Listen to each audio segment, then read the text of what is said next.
నీ కొరకు నా కొరకు విజ్ఞాపన చేస్తున్నాడు. కాబట్టి మనం ఈరోజు మరొక సంవత్సరంలోనికి ఈ 2025 సంవత్సరాన్ని ముగించుకొని 2026 సంవత్సరంలోనికి అడుగు పెడుతున్నాం.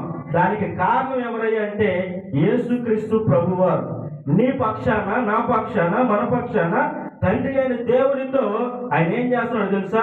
విజ్ఞాపన చేస్తున్నాడు. అయ్యా, ఈ యొక్క సంవత్సరం చూడయ్యా, ఈ యొక్క సంవత్సరం అవకాశం ఇవ్వు.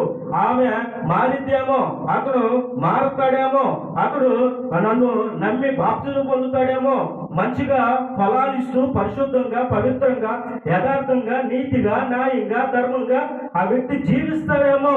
ఒక్కసారి అవకాశం ఇయ్యా, ఒక్కసారి నేను ఎరువు వేస్తాను, వాక్యం ద్వారా అతడు ఫలాలను ఇస్తాడేమో, ఒక్కసారి అవకాశం ఇవ్వని ఆయన ప్రార్థన చేయబట్టే ఇదిగో 2026 సంవత్సరాన్ని చూడగలుగుతాం.